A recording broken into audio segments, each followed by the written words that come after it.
This is how to propagate a pink Princess Philodendron. First I get a tissue ready. Now you want to cut between two nodes, also known as an internode. Well, that was scarier than expected. Now a pink Princess Philodendron, as we say, bleeds. So the sap is literally pink/purple and it can leave stains.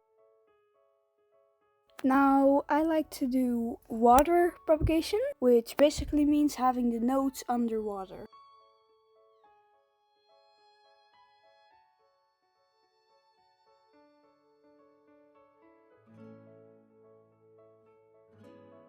In a few weeks it will start rooting. You should change your water every time you see a lot of algae build up.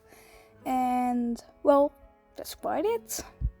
Well, thank you for watching. I hope this propagation tip will work for you. And let me know in the comments if you have any tips or if it worked for you. Have a nice day. Bye bye.